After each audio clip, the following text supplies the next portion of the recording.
আসসালামু আলাইকুম। আগামীকাল থেকে শুরু হতে যাচ্ছে বাংলাদেশ বনাম ভারতের মধ্যকার ৩ ম্যাচ টি-20 সিরিজের প্রথম ম্যাচ। যেখানে গোয়ালিয়রে মুখোমুখি হবে ২ দল। সো আজকে মূলত এই প্রথম ম্যাচ নিয়ে আলোচনা করার জন্যই আপনাদের সামনে হাজির হয়েছি। সো ১ম এ যে বিষয়টি নিয়ে আলোচনা করতে চাই যে বাংলাদেশ যে ধরনের বাজে পারফরম্যান্স করেছে অন্তত টেস্ট ম্যাচে, তারপরেও আসলে এখানে কতটুকু ভারতের সাথে বাংলাদেশ কম্পিট করতে পারবে সেটি আসলে দেখার বিষয়।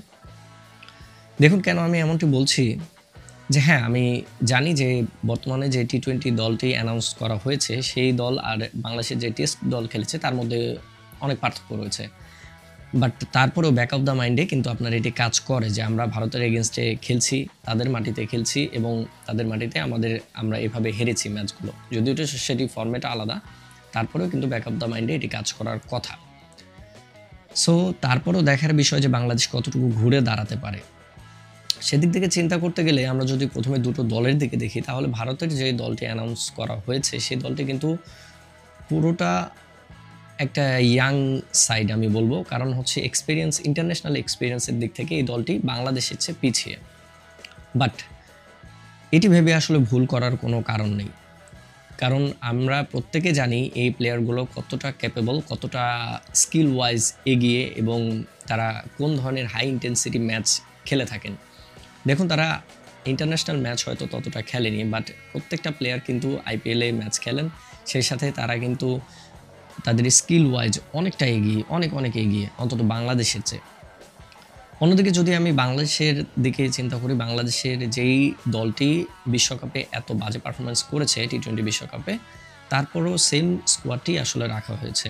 দুটো জায়গায় মাত্র পরিবর্তন এসেছে এবং একটি সাকিব আল হাসান অবসর নেওয়ার কারণে সেই জায়গাটিতে চেঞ্জ করা হয়েছে। যদিও আমি আশা করেছিলাম যে এই জায়গাটিতে বাংলাদেশের এই যে দলটি খেলবে বিশ্বকাপের কথা চিন্তা করে অন্তত এই দলে আরও অনেক পরিবর্তন আসা উচিত ছিল। তো যাই হোক, যেহেতু দল অ্যানাউন্স হয়ে গেছে তো আর তো কিছু করার নেই, এই দল নিয়েই খেলতে হবে। এখন এই দলটি কেমন করে সেটি আসলে দেখার মূল বিষয়।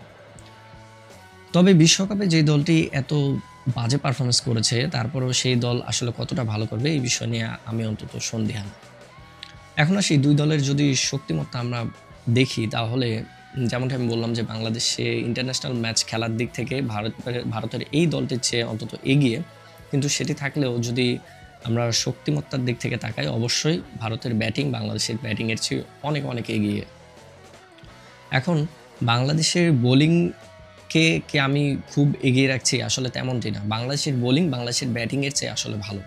আর ভারতের বোলিংয়ে এখন ভারতের যে বোলাররা রয়েছে তাদের মধ্যে কিন্তু যথেষ্ট ভেরিয়েশন রয়েছে। ঠিক আছে? বৈচিত্র্যময় বোলিং অ্যাটাক হচ্ছে ভারতের।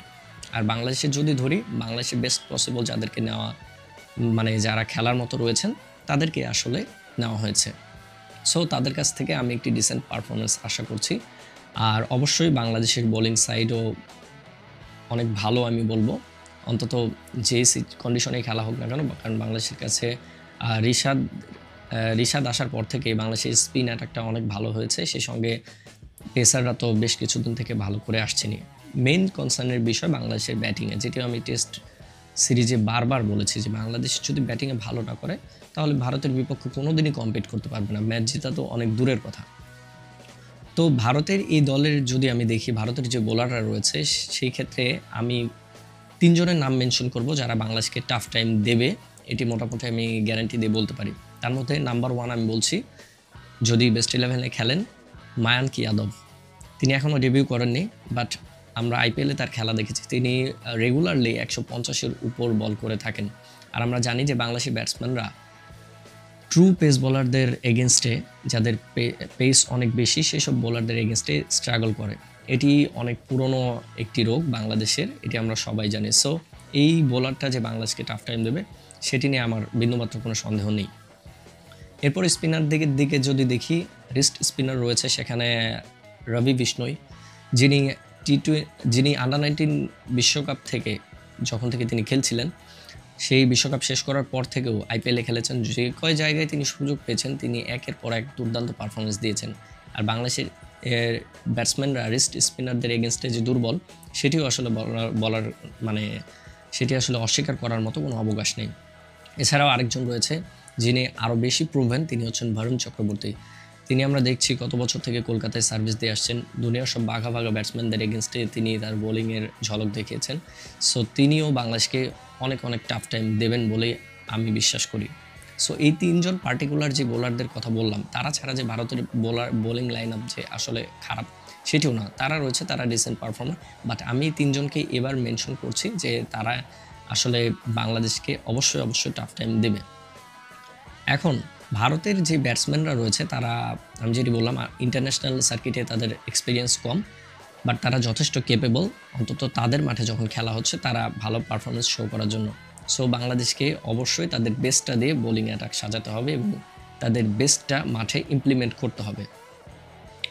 এখন যে মাঠে খেলা হচ্ছে সেই মাঠে আসলে গোয়ালিয়রের এই মাঠে আমরা যদি লাস্ট ম্যাচগুলো আমরা অ্যানালাইসিস করি, তাদের ঘরোয়া যে লিগের খেলাগুলো হয়েছে, টি-20 খেলাগুলো, সেখানে কিন্তু অনেক রান হয়েছে, প্রচুর রান হয়েছে। সো বাংলাদেশ আগে ব্যাটিং করুক অথবা বাংলাদেশ পরে ব্যাটিং করুক, বাংলাদেশকে কিন্তু অন্তত একটা ডিসেন্ট রান করতে হবে ভারতের এগেনস্টে কম্পিট করতে গেলে। আগে ব্যাটিং করলে আমি মনে করি মোটামুটি অ্যারাউন্ড 200 রান করতে হবে বাংলাদেশকে, এবং পরে চেস করতে গেলেও ভারতের যেই রকম ব্যাটিং লাইন আপ রয়েছে তারা 200 বা 180 থেকে 220 এর মধ্যেই একটি টার্গেট সেট করবে বলে অন্তত আমার বিশ্বাস। সো বাংলাদেশকে ব্যাটিংয়ে ভালো করা ছাড়া বাংলাদেশের দ্বিতীয় কোনো অপশন এই মুহূর্তে হাতে আছে বলে আমি মনে করছি না।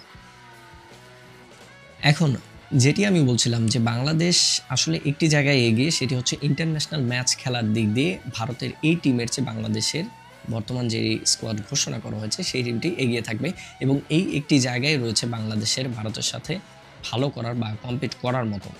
এখন সেটি যদি তারা মাঠে প্রপারলি এক্সিকিউট করতে পারে তাহলে অবশ্যই বাংলাদেশ ভালো রেজাল্ট করবে বলে অন্তত আমার বিশ্বাস। এখন আসলে দেখা যাক যে বাংলাদেশ মাঠে কোন ধরনের তাদের পরিকল্পনা নিয়ে মাঠে নামে এবং কতটা তারা মাঠে সেটি শো করতে পারে, তাদের পারফরমেন্স শো করতে পারে, সেটি এখন মূলত দেখার বিষয়।